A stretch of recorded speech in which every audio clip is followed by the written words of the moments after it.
following.com. Hello, good morning. Morning ka ba? Hello, good morning. Yes, I'm following. Good afternoon, ba? Good afternoon. I'm following from following.com. So, welcome back, Kyline, Megan, and Mikael, and welcome also to Mavy. And question is for Megan and Mikael. Yes, the answer is yes. Yes. The answer is no. Whatever that. Inuunahan. Yeah, congratulations pala dun sa launch ng Megan Beauty products. Thank you. Wow, Okay. alam mo ako may-ari. If not, hindi ko siya yung owner dyan. Endorser lang po ako, but thank you. Yeah. I love those sunscreen products. Yeah. Okay, my question is, the last time you partnered with your husband is the stepdaughter. I think 2018 pa yun. Yes. How is working with your husband? Iba na kasi yung ano ngayon, yung series ngayon is about murder case. Yes. Tapos, paano niyo dinampanan yung character ni Christoph and Diez? Well, it's very different yung Stepdaughters na series na ginawa namin, which was panghapon. So, iba din yung parang atake dun sa show namin na yun. It was very, like, energetic, and then kahit may fight scenes, very campy nga to a certain point yung dating ng show. But for Royal Blood, may pagka-murder mystery kasi siya. So, hindi mo alam kung sino ba talaga ang may pakana ng lahat. So, kahit kaming dalawa, kahit mag-asawa kami in the show, parang there's still a dynamic that we need to figure out with each other. Oo, yung ending magiging paghihinalaan pa rin namin ng isa't isa. Kasi lahat ng characters ay pwedeng maging suspect doon sa show na yun. Kasi murder mystery nga siya. So kahit kami hindi namin alam kung saan mapupunta yung story, yung storyline, at paano yung magiging dynamics ng characters. So it's something very new for us, but it's also very exciting. Yeah, thank you so much. And for Kyline and Mavy, si Kyline kasi dito sa Love, second collaboration of GMA and Wattpad, di ba? Yes. The last time is Love is Caught in Her Arms. Oh, Tapos wow. ngayon is Love at First Read. So, ano yung, preparation mo dito sa character? Kasi dalawa yung character na ginampanan mo, Angelica and Abby. Well, sa series po, isa lang naman siya. Depende lang. Sa diary po, Abby po yung pangalan ko kasi hindi ako nagpapakilala dun sa diary. So yung diary po, yun yung main pinanggagalingan ng buong series po. So yung napulot niya yung diary ko, na-in-love siya sa diary ko, and hindi niya alam na yung kinaiinisan niya pala na babae sa school ako. So ganun po siya. If you're gonna compare it to Love is Caught in His Arms, siguro po mas mature lang po yung sa amin ng onti ni Mavy. Pero parehas pong magandang shows. And masaya po kami kasi this is our very first project together. Except po sa I Left My Heart in Sorsogon. So, excited po kami na mapanood nila. Kasi sobrang pinaghirapan po namin to. And when it comes to dynamics naman, there's a push and pull also. Kasi may mga confusion, may distractions, and all that jazz. Same question with Mavy. Yes, yung preparations po namin, besides mga workshops, of course, kami kasi ni Kyline, we're very close already. So, pagdating sa preparation siguro, not so much yung sa chemistry, whatever, kasi hindi na namin kailangan ng icebreaker whatsoever. Pero, just based on the show, again, just compared to the first Love Is series, this is a lot more mature, definitely, dahil lahat ng generations may iba't ibang klaseng problema pagdating sa romance or relationships. So, dun yung makikita na this is just not a Gen Z show, pwede din Gen X, Y, Z. Lahat ng generations pwede. And Millennials pwede. yes, po, definitely. Go Gen Zs, pwede. And it's really gonna be something different nga dahil nga the dynamic is surrounding sa isang diary lang. Lahat ng tao ma-confuse or madadala sa storya or sa mga notes na tinake down ni Angelica or Abby sa diary. So, very interesting story and I can't wait for you guys to watch it. Thank you so much. Thank you very much. Thank you. Thank you. Hi everyone. This question is for all. So, which part of your series do you think the people of Davao will love? Starting with Mikael. Well, I think yung sikat rin yan sa mga streaming, yung mga murder mystery rin, di ba? So, and at the same time, alam ko maraming fans yung Widow's Web. So, pinupush nga ng mga writers na may pagka-multiverse. So, ito na yung GMA Multiverse. Not to be misconstrued the multiverse of yung mga Orduha and Los Angeles. Hindi yata ako kasama doon. Iba yung Sa universe multiverse na nila. yun. So, iba to. We're creating 2 multiverses dito sa GMA. But I think the mere fact na may mga napanood silang teleserye and characters that are also and will also show themselves dito sa show namin, I think that's going to be very exciting. And the fact that the genre is a murder mystery, I think nagugustuhan yun and very in-trend yung genre na yan. So I think yun yung magugustuhan ng mga Davaoenyo and yung mga kapuso in general. Yeah, it's very story-driven. So that's something that I'm excited for whenever we do our taping dahil parang usually when we do a show, it's very love-centric or very love-centered yung story. But this one, it's all about the events that are happening. Paano magre-react ang character sa isa't isa dahil sa mga nangyayari. So, parang I guess the mystery of what could happen and who is involved is something na kaabang-abang. Ganon din po sa laban. Ganda ng... I knew it. Kasama ko kami sa Ganon po mismo. Ganda ng sagot nila.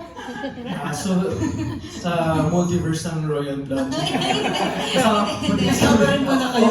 Nice. Akala ko sa multiverse ng Wattpad. Sa diary, mga suspects. Nasa diary, mga suspects yun.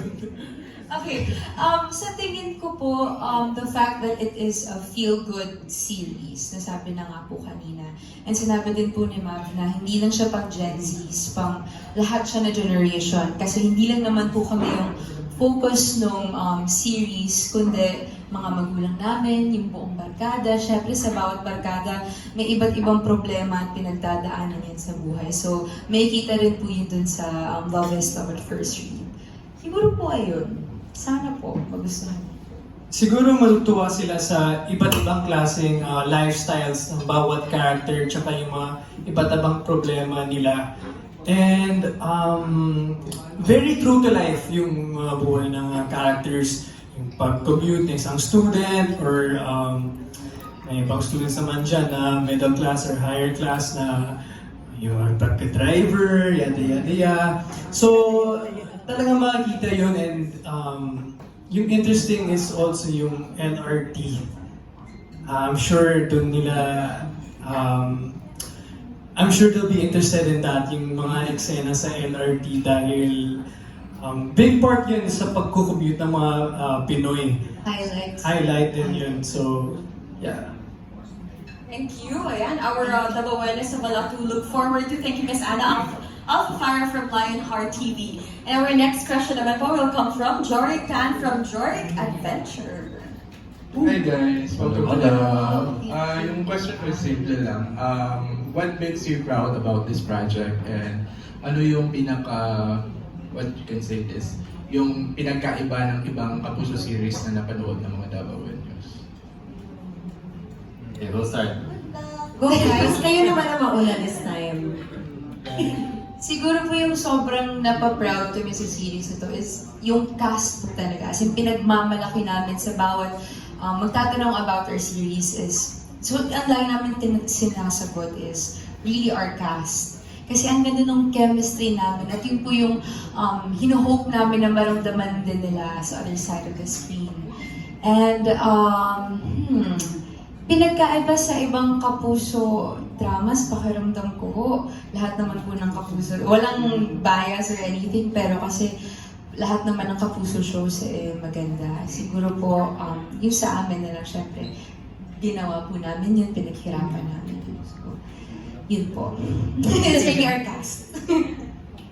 Definitely, yung cast and yung chemistry talagang makikita talaga yun, ma-register yun sa mga scenes, sa TV, makikita nyo talaga. And then, yun talaga yung bragging rights namin, yung chemistry ng show kasi walang whatsoever, walang away, walang drama sa set. Laging level-headed and we're always pushing each other to work harder. And syempre, it's a big thing for me dahil first lead show ko to together with Kyline kasi in comparison to I Left My Heart, parang secondary leads na. But this one, kami po yung lead, so I'm very excited about that and I'm very happy na I got to do it with Kyline.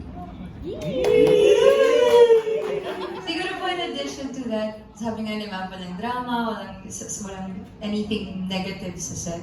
Kasi lahat kami, ito po yung sobrang kinaka-proud ko rin. Lahat kami, tinutulungan namin umangat yung isa't isa sa bawat eksena na nagagawa namin. Maraming constructive criticism at hindi na-offend, hindi yung parang, bakit walang ganon. So parang, kaya po sobrang napaproud po ako. Kami, sa cast members na. May harmony. May opo. We're all harmonious. Ako naman, sobrang proud ako sa show na to dahil napatrabaho yung asawa ko finally. After how many years? Diba? Nagpalakpakan sila. Both, inaabangan kayo eh. Inaantay kayo. Ayaw nyo magtrabaho. Diba? Why? Happy ka na? Bakit hindi ba ako pwede maging happy wife, happy life? Joke lang. Masyado siyang happy dun sa pagiging happy wife niya eh. Oras na lang para magtrabaho. No, but it has been a while since Megan's worked due to the pandemic and the lockdowns. And I guess on a more serious note, why am I proud of the show? Well, generally I'm proud of all the work that we do. Para sa akin, this is my first full teleserye after the lockdowns and the pandemic. It makes it even more special na kasama ko si Megan and then the people who I'm with. So I'm working with Ding Dong. Last time I worked with Ding Dong was a decade ago. That was my second teleserye ever called My Beloved. We're also two Carlos Miguels. Dating Carlos Miguel, ako yung pangalawang Carlos Miguel in one show. I'm working with Rian again, and we just worked previously sa Love of My Life. And then I'm working with sina Lian, Valentin, Tito Tirso Cruz, and everyone else. So parang there's a lot of new dynamics with people who I'm working with, and I always find that very interesting. And that at the same time makes me very proud. Grabe. Yung cast. No, I'm really proud to finally be back again. To be working Yay! Again. Kasi I had a lot of worries and parang with my health during the pandemic. So just to be on the safe side, hindi muna ako nag-taping. But I'm finally back in action and ang daming adjustments actually. Parang na-realize ko, ganito pala sa taping, ang dami rin nagbago. So if anything, I'm just proud to be back, proud to still be working with GMA, and I'm grateful that GMA is trusting in us with this project as well. Thank you. Thank you very much. Thank you also, Sir Jorik. Next up, we have a question from Tammy Francisco from Tammy the Blacker in Davao City. Everyone. Halos na lahat ng question. Ano po yung mga challenges ninyo na na-encounter about doing the series? Kami naman ulit. Simple lang naman. For me, the challenges is the adjustment. I think we came from a period of almost 2.5 years, 3 years, na hindi kami nag-taping, so we were sleeping well. Sleeping at around 10 p.m., 11 p.m., waking up early, diba? Pero syempre, alam naman natin yung taping hours, very grueling yan. And at the same time, very rewarding, but it's still an adjustment. And yun nga pinag-uusapan namin, mga first few taping days, like, ano ba, Sky ba natin to? Kasi syempre, you're up early, you end late, these are taping hours naman, these are very normal, but I guess just getting used to that new routine, that new grind after being away for so long, kakaiba. I think for me, one of the challenges that I've had, given the couple of taping days that I've had with Royal Blood, is I wasn't used to being vulnerable again in front of the camera. Parang I was very vulnerable at home and with Mikael and be very honest about my feelings. But I realized parang hirap ako to be this honest and this transparent and this vulnerable at taping. I wasn't used to it. The cameras, the people watching, and minsan nakaka-stress and pressure din siya, di ba? Like, when you have a scene, tapos feeling mo, shucks, nagmamadali sila. How do I get this on point at this given time? So I guess for me, that was my personal struggle. But what I'm looking forward to naman now is how do I overcome this? And how do I get past this? And what can I learn in this new taping setting na it's so different from how it was 3 years ago. So I'm looking forward to overcoming this challenge. Copy paste. Copy paste. And then ako po, personally, I guess, the joke lang. Siguro po, dahil nga po feel-good type of series siya, ako po sanay po ako sa mga drama na series. So siguro yun po yung nahirapan ako na may mga eksena na kahit onting iyak lang naman kailangan binubuhos ko dahil Ulit tayo? Sabi tayo? kasi masyado akong, di ba, yun naman hindi naman siya daily struggle, pero may mga struggles na gano'n na sinasabi ni Direk Mark na pwede bang ulitin natin? Kasi masyadong bigay yung eksena, mas nakakaiyak if, like sa American movies or series, na hindi naman sila umiyak, pero wala sa luha yung emosyon, kumbaga. Yun nga po, galing po kasi ako sa panghapon na show, and then syempre sa I Love, dun nag-start, kasi feel-good series din naman po yun. And then dito na nga po sa first read. Siguro yun po yung personal struggle ko. And sana naman po nag-improve ako kahit pa paano. Hindi po. Ako naman po siguro yung pinaka-challenge na sinabi ko to Kyline before we started taping is how to lead by example sa mga co-actors at actresses po namin. And creating a playing field na everyone will do their best. Hindi yung parang, lead si Kyline tsaka si Mavy, hayaan na natin na bigyan natin sila ng highlight. No. Kyline and I always made sure na bawat eksena, pag nag-control lines na hina-highlight nila yung bawat character nila na parang sila din ang mga lead. So, to be a team player at the same time to be a leader, yan din siguro yung pinaka-challenge dahil may fatigue din on the side because Kylie and I are blessed with so much things in between taping days. So, syempre, nabibusy din, puyat. So, pagdating sa taping, kailangan yung right attitude whatsoever dahil you're leading a bunch of, I don't want to say kids, pero let's say young adults na kailangan mong i-lead and set a good example para maganda yung outcome ng show and everyone's working at their best. Yan siguro yung pinaka-challenge. Thank you very much, and thank you also, Sir Tammy. Our next question will come from Sir Ralph Levitt from Sunstar Davao.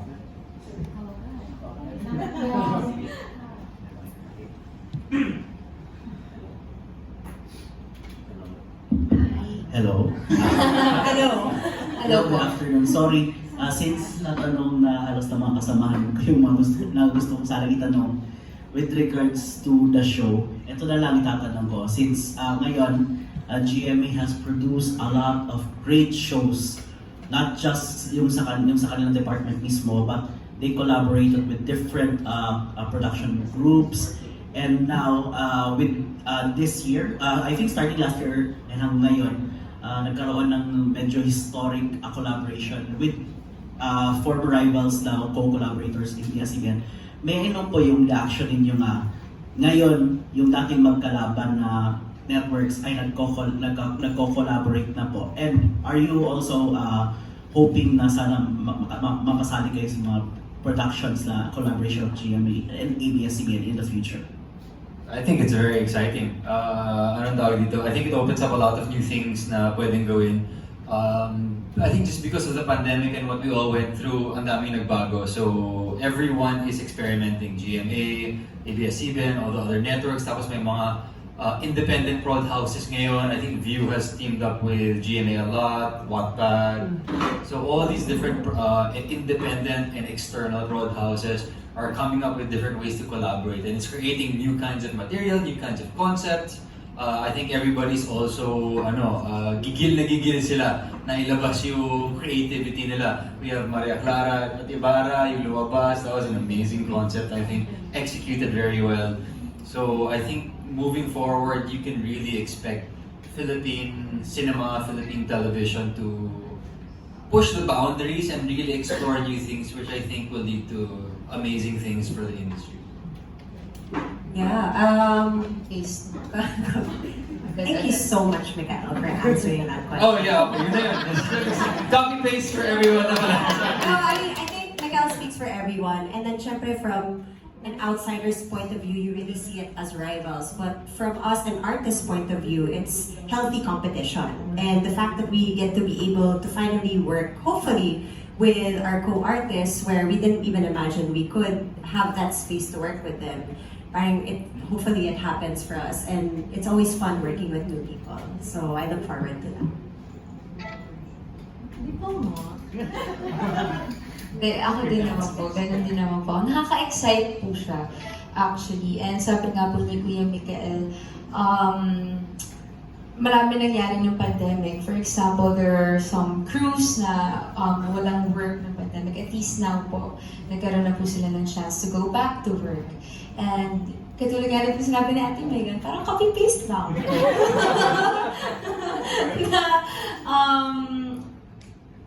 Nakaka-excite po talaga siya kasi di naman po namin na-expect na makakatrabaho po namin sila. So sana po in the future. Pero for now, congratulations sa lahat ng mga kapuso and kapamilya. Mahirap maging last Copy-paste, copy-paste, copy-paste. And to add, I guess this will do good for the art of acting. Besides all the healthy competition, besides all the collaborations, I think this will push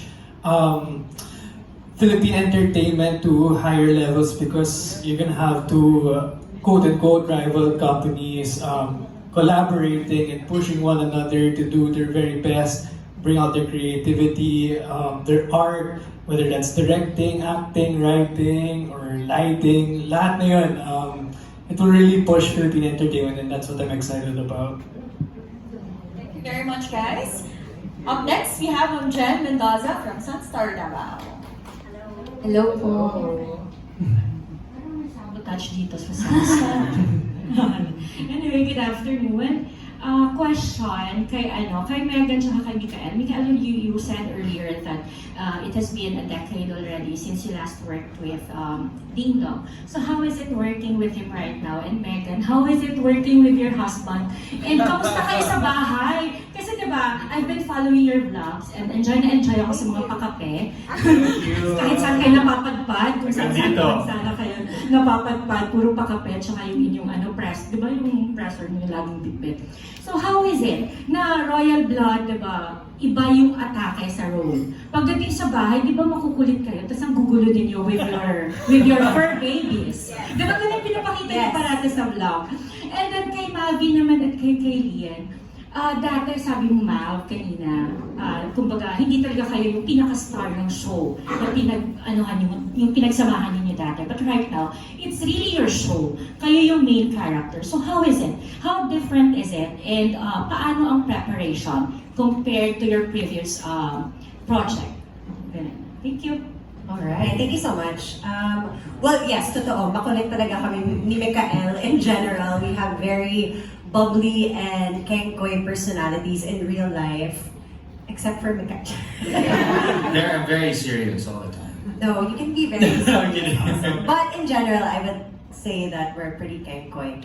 But, it's the complete opposite actually sa characters namin. Kasi our characters are, I don't know, medyo natatakot ako kay Mikael.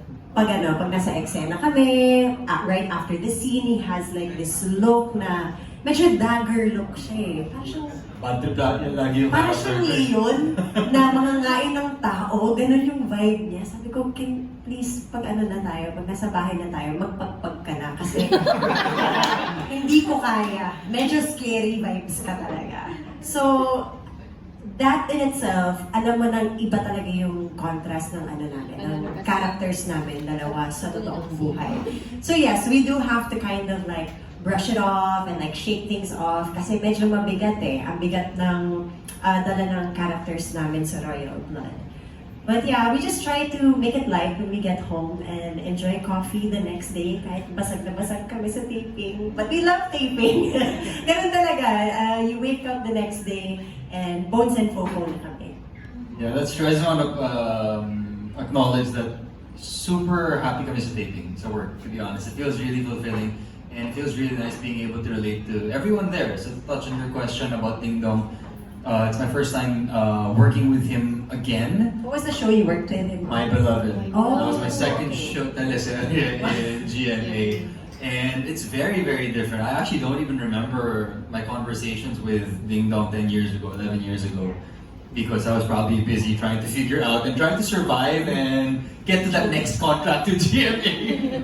But, anong tawag dito?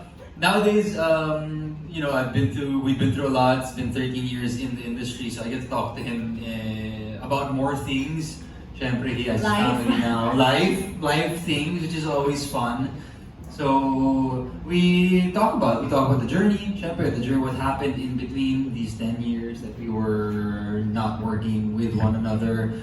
We talk about what's going on nowadays. There's so much change, like you mentioned. You have GMA, ABS-CBN collaborations, so many changes in the industry. So it's very nice getting his point of view because obviously he has a very unique one as well. But yeah, overall, that's my general thoughts towards that. Copy paste. Diba yung tanong nyo? Hindi pa na copy So si Kuya Dong, 10 years ago. You worked with Kuya Dong 10 years ago. Siguro po yung preparation, mas more of binigyan ko ng mas pressure yung sarili ko po para mas mabigyan ng buhay yung character. For example, pag binabasa ko yung script, I always take notes and I dissect the script para alam ko yung paggagalingan at pupuntahan ng eksena. And syempre, inayos ko rin, kilala ko pa rin yung character ni Angelica, ano yung mga paborito niya, anong paborito niyang kulay, ano ang props niya. Kasi yung props hindi lang naman siya like pang art, sa art department lang siya, hindi siya pang ganun. May buhay din yan, meron din yung meaning sa buhay ng bawat character. So, ano yan? Ay, nako. so, ayun po, mas binigyan ko ng ganong importansya yung bawat detalye ng character. And yung mga nasa paligid ng character. Ako siguro, as a newbie during I left Martin Sorsogon na second lead, mas during that time nagkaroon ako ng pagiging dependent sa mga leads na kahit subpar, okay lang yung ginawa kong eksena, kaya naman buhatin nila Ate Heart, Kuya Paolo, Tito Richard, kasi sila naman yung lead. Pero talagang change of focus, change of ambition and goals for this show bilang the leads of this show.